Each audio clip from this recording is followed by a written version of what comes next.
میرے پاس پروفیسر عبدالغنی فاروق کی ایک کتاب ہے، اس میں ایک نو مسلم عیسائی کا تذکرہ، جن لوگوں نے غیر مسلموں نے اسلام قبول کیا ان پر پی ایچ ڈی کیا انہوں نے۔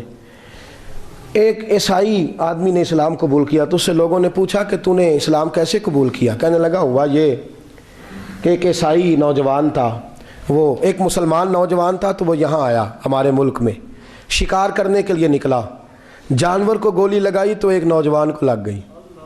اب وہ چاہتا تو بھاگ بھی جاتا، لیکن وہ بچہ اٹھایا اس نے، اس کا گھر معلوم کیا، گھر گیا، گھر والوں کو بتایا کہ مجھ سے غلطی ہو گئی۔ کہنے لگا نہیں، تو نے جان بوجھ کے مارا ہے۔ کہنے لگا وہ تمہاری مرضی ہے۔ کیس لگا اس کو، انہوں نے پھانسی کا حکم دے دیا۔ ایک دن وہ جو اسلام قبول کرنے والا ہے وہ ایس ایچ او صاحب ہے، انسپیکٹر صاحب ہیں اس علاقے کے، انہوں نے اسلام کو، ان سے پوچھا جا تو وہ کہنے لگے نوجوان آیا تو میری کسٹڈی میں، میرے پاس اس کا کیس لگا۔ میں جتنے دن وہ اس کی تفتیش کرتا رہا میں دیکھتا کہ وہ بڑا دھیما ہے، نماز سے بڑی دلچسپی ہے، درود شریف سے بڑی دلچسپی ہے، قرآن پاک سے بڑا پیار ہے اور باتوں میں بڑی مٹھاس ہے۔ اور کہتے ہیں جب میں نے اس کو کہا ایک دن کہ یار تو بھاگ جاتا، تجھے کیا ضرورت پڑی تھی مصیبت کو گلے ڈالنے کی؟ مجھے پتا ہے تجھے غلطی سے ہوا، تو پہلے جانتا نہیں تیری دشمنی کیا ہوگی۔ تو کہنے لگا میں کیسے بھاگ سکتا تھا، میرے نبی نے جو دین دیا ہے وہ دوسروں کی خیر خواہی کا مذہب ہے صلی اللہ علیہ، کیسے بھاگ سکتا تھا؟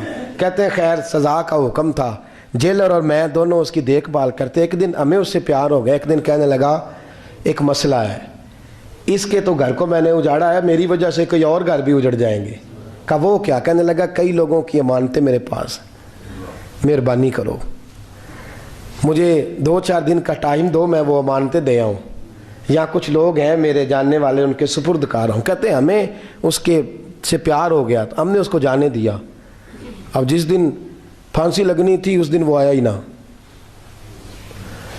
اب وہ جو قاضی صاحب تھے، جج صاحب تھے، انہوں نے کہا کہ پھانسی لگے گی اس جیلر کو جس نے جانے دیا ہے۔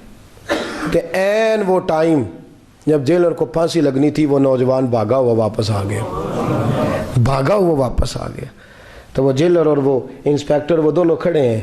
کہا کیوں دیر سے آئے؟ کہنے لگا کشتی میں بیٹھا تھا، اس نے ہجکولے کھائے، لوگ ڈوب گئے، میں بچ گیا۔ کہا پھر تو کیسے آیا؟ کہنے لگا تیر رہا تھا تو بڑی مشکل سے تیرتے تیرتے سارے رستے اللہ سے دعا مانگتا ہوں یا اللہ ایک میری وجہ سے پہلے گیا ہے، 2 اور نہیں جانے چاہیے، دعا مانگتا ہوا یہاں تک پہنچا ہوں۔ انہوں نے کہا یار تو زندگی بچا سکتا تھا، تو نے کیوں نہیں بچائی؟ کہنے لگا میں پہلے ایک کی لے چکا، اب تم دونوں کی بھی لے لیتا۔ اس نے کہا ہم تو عیسائی ہیں، تو مسلمان ہیں، مر بھی جاتے تو کیا حرج تھا؟ کہنے لگا کیسے مر جاتے؟ میرے نبی نے کہا ہے دین النصیحہ، دین دوسروں کا بھلا کرنے کا نام ہے، دوسروں کا بھلا کرنے کا نام۔ وہ اب کیا قریب اس نے بات سنائی، اس کو لٹکانے لگے تو وہ جو جلاد تھا وہ لٹکانے لگا تو انسپیکٹر کہنے لگا اس کو رہنے دو، مجھے پھانسی دے دو۔ وہ کہنے لگا نہیں تم ان دونوں کو رہنے دو۔ جیلر کہنے لگا مجھے پھانسی دے دو۔ اب جب وہ سب لوگ کھڑے ہیں، پھانسی ہو رہی ہے، لوگوں کی آنکھوں میں آنسو ہیں، جج صاحب بھی کھڑے تھے۔ جج کہنے لگا تم تینوں چاروں کو رہنے دو، مجھے لٹکا دو اس کی جگہ پہ۔ لوگ رو رہے، تڑپ رہے، وہ بچے کے والدین بھی کھڑے تھے، وہ سارے کھڑے تھے۔ وہ جلاد جو پھانسی دیا کرتا ہے جسے کبھی رحم نہیں آتا، وہ رسی چھوڑ کے پیچھے ہو گیا۔ لوگوں نے کہا تو کو پیچھے ہو گیا؟ کہنے لگا اگر یہ مرے گا تو میں بھی مروں گا، مجھے پھانسی ملے گی۔ تڑپ اٹھے سارے لوگ، آنکھوں میں آنسو آئے۔